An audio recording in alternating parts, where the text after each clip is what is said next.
Cette transportive avec la clôture de la 17e édition de la Coupe d'Europe, un duel royal entre l'Angleterre et la formation de l'Espagne. Les Espagnols ont réussi à l'emporter, c'était au bout du bout grâce au but de leurs joueurs, notamment Oyarzabal et aussi le joueur Nico Williams.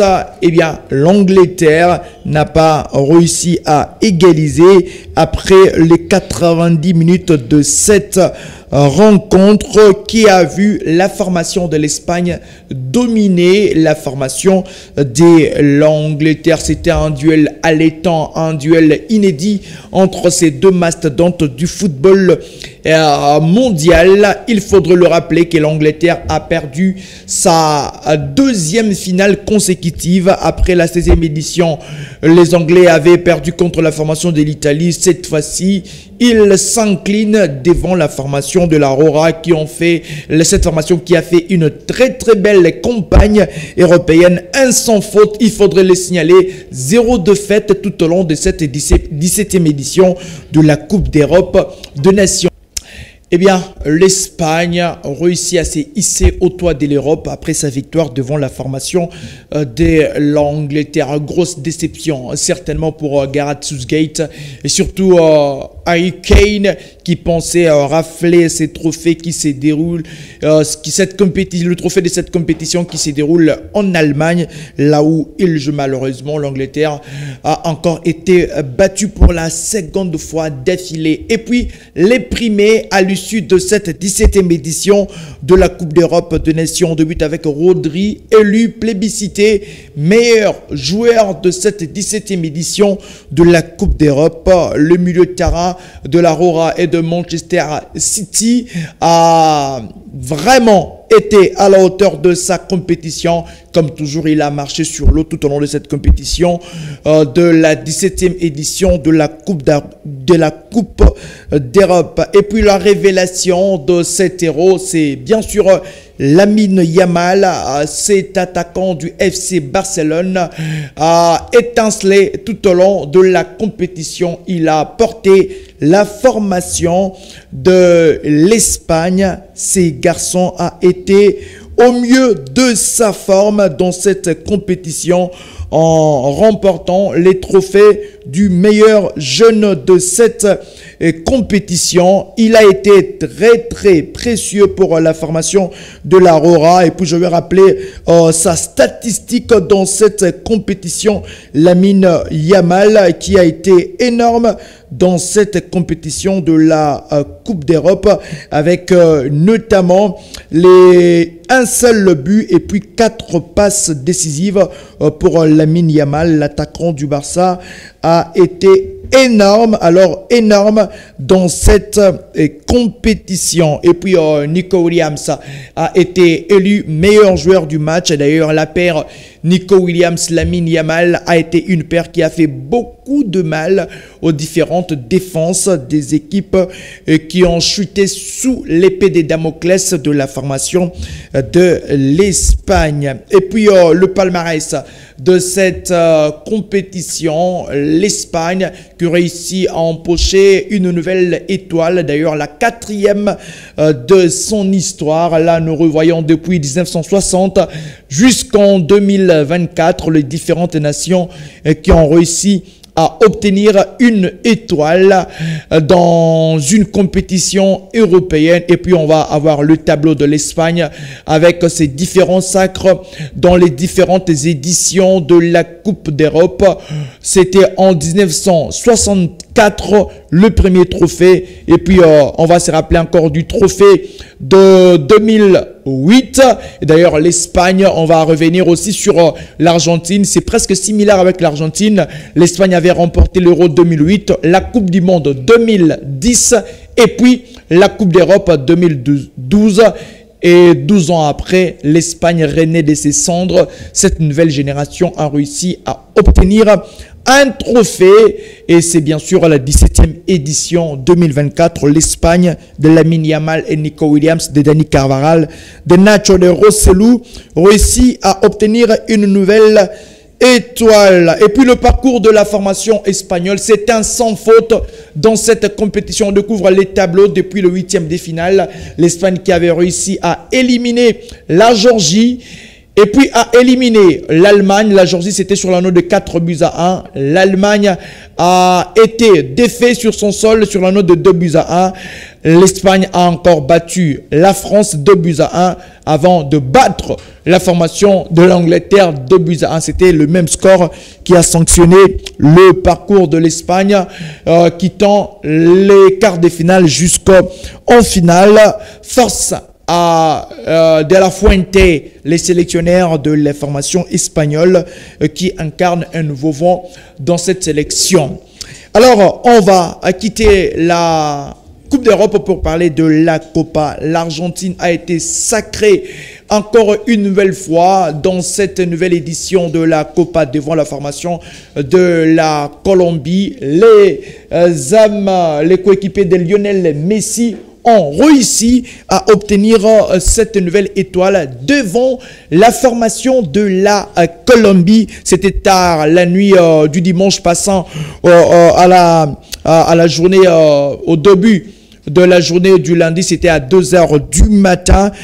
La formation de l'Argentine de Lionel Messi a réussi à obtenir une nouvelle étoile. C'est d'ailleurs la 16e étoile, le 16e trophée de l'Argentine. Et puis l'Uruguay vient en deuxième position avec 15 trophées, le Brésil 9.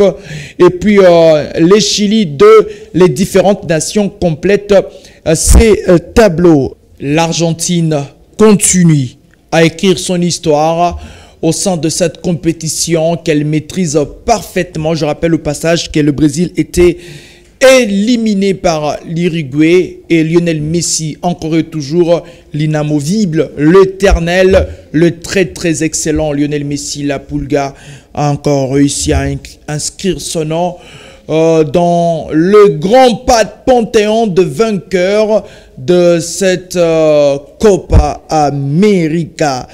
Alors, ainsi dit, on va finir avec Chancel Mbemba. Eh bien, Monsieur Boulot Palais a été fixé sur son avenir par Roberto De Zerbi, le nouvel entraîneur de cette formation, ne veut plus de Chancel Mbemba, et l'ancien entraîneur de Brighton l'a dit clairement qu'il ne fera pas son équipe avec Chancel Mbemba.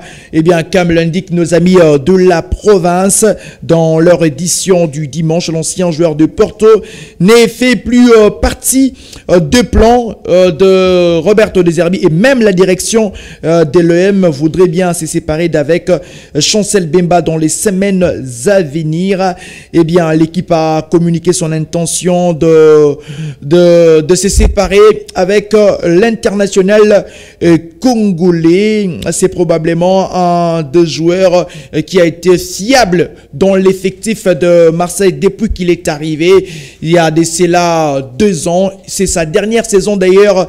Celle-ci, le joueur de Vénévan a été très régulier dans ses différentes prestations avec la formation de Marseille. Eh bien, Monsieur De Zerbi l'a révélé, Chancel Mbemba ne peut pas être dans ses plans, à moins peut-être que les choses changent. Malgré la présence de Mbemba dans les entraînements, ils sont mis de côté lorsque les coachs travaillent sur les aspects tactiques de l'équipe. Il n'est pas seulement lui seul, il y a aussi Paul Lopez, Jordan Verretou, Samuel Gigot ne font pas partie des plans de Roberto De Zerbi pour cette nouvelle saison. On verra bien sûr par la suite l'avenir de Chancel Mbemba, d'ailleurs lui qui a été convoité du côté de l'Arabie Saoudite. Ça sera peut-être l'occasion pour Chancel Mbemba de vouloir rallier le côté du Golfe pour essayer aussi de se grappiller encore un peu plus d'argent. Mais pour l'instant, Marseille ne compte pas garder les demi-dieux congolais. D'ailleurs, lui qui attendait De Zerbi pour être fixé sur sa situation future. Dans les semaines à venir, on va certainement avoir un peu plus de précision sur la situation de Chancel Mbemba. C'est un coup de massue pour le Congolais, lui qui voulait finir en apothéose avec la formation de Marseille. Mais il est obligé de faire ses valises et aller voir ailleurs. Ainsi dit, avec cette nouvelle de Chancel Mbemba qu'on va revenir dans nos prochaines éditions. C'est boucle cette tranche sportive et merci à toutes et à tous. Merci à toi, Cédric Mouy-Bataille. Merci également aux innombrables téléspectateurs de cette émission d'avoir suivi avec beaucoup plus d'attention et d'intérêt cette tranche sportive qui a été dominée par la Copa América. La Copa América, nous avons vu la formation de l'Argentine dominer cette compétition de bout en bout. Elle n'a pas vraiment eu d'adversaire qui pouvait faire le poids devant elle. Et la Colombie, qui avait fait une très très belle campagne, pouvait être l'obstacle pour l'Argentine parce que c'était un match très difficile. Le match qui a débuté à 2 heures de Kinshasa et puis a fini à 4 heures de Kinshasa. Il fallait les faire. Certainement, l'Argentine l'a fait. Et puis, bravo à cette formation qui continue à dominer, à marcher sur l'eau dans les différentes éditions de la Copa.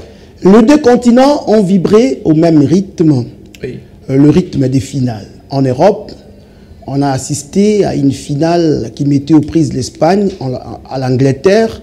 Et de l'autre côté, il y avait l'Argentine qui était face à la Colombie.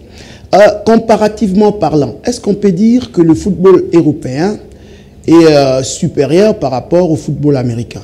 Bon, si on veut faire recours sur le plan des équipes nationales, on dira certainement que le football américain est supérieur parce que là où les différentes nations s'écroisent, c'est à la Coupe du Monde. Les meilleures équipes qui ont plusieurs trophées, ce sont les équipes d'Amérique, notamment le Brésil, l'Argentine, et on peut parler de l'Uruguay et autres. Et mais quand vous regardez les équipes européennes, nous avons l'Angleterre qui a une Coupe du Monde, l'Espagne une Coupe du Monde, nous avons la France qui en a 2, et puis l'Allemagne qui a aussi, je pense, trois Coupes du Monde. Donc ce sont les équipes américaines sur le plan des compétitions parce qu'elles ne se croisent. Là où on peut mieux comparer ces différentes nations, c'est à la Coupe du Monde. Et d'ailleurs, récemment, la Coupe du Monde a été remportée par l'Argentine qui a réussi à remporter ces trophées. C'est vrai que ça faisait un tout petit peu un temps, depuis le sacre de la formation du Brésil en 2006, depuis le... Non, plutôt, oui, le Brésil a remporté en 2002. En 2002. C'était un 30 juin. En 2002, la France a remporté en 1998, le Brésil a remporté le trophée en 2002, et puis voilà, les équipes d'Amérique avaient difficile à remporter des trophées avant que l'Italie ne remporte en 2006, et puis l'Espagne en 2010, en 2014, il y a eu la formation de l'Allemagne qui a été sacrée champion du monde, la France en 2018, et puis la formation de l'Argentine qui vient d'être sacrée. Mais quand on remonte l'histoire, on voit que ce sont les équipes d'Amérique du Sud qui ont un peu plus de trophées. Donc comparativement, là où ils se croisent, ce sont les équipes américaines qui ont plus de trophées. C'est vrai que l'Europe est en train Exactement, Cédric Mouy-Bataille. On parle à présent des individualités entre le joueur européen et américain qui sont performants ces derniers temps. Les joueurs, on parle d'un joueur. Si on veut parler de c'est lui qui domine le football. C'est lui qui domine le football actuellement parce que le football, ce sont les statistiques. Ouais. Aujourd'hui, bon, chacun est un peu plus mieux outillé dans un domaine ou dans un autre. Si peut-être l'un est meilleur passeur du monde, l'autre peut être meilleur buteur du monde. Donc, comparativement, c'est un peu compliqué de les fixer. Mais aujourd'hui, on ne peut pas dire autant sur les différentes prestations de Lionel Messi qui a marché sur le football mondial. On ne peut pas parler du football sans parler de ces cracks, de la bénédiction divine. Aujourd'hui, le monde du football va continuer à se souvenir du nom de ces Lionel Messi qui restera certainement suspendu dans les lèvres de tous les amoureux du ballon. Lionel Messi qui a inscrit son nom dans les panthéons de grands, alors très grands joueurs de l'humanité footballistique.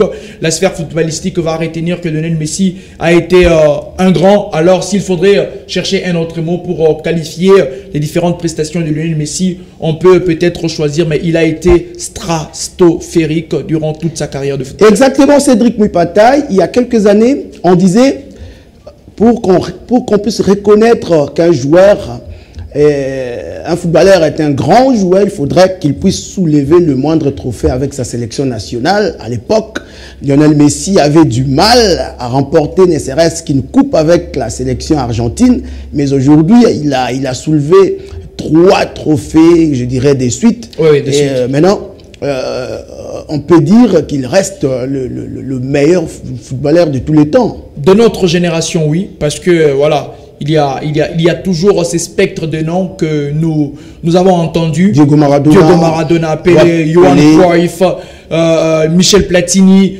tous ces joueurs sont des noms. Mais voilà, Cédric Minimo. S'il te plaît, revenons sur terre, Zefteni. Pourquoi on ne cite pas les noms des footballeurs congolais? Seul qui a réussi à mettre son nom, que ce soit comme une marque indélébile, c'est bien sûr le grand Ndaye, qui aujourd'hui on parle de lui dans toute l'humanité. Je reviens pour dire, c'est vrai, à chaque génération, nous avons connu des grands.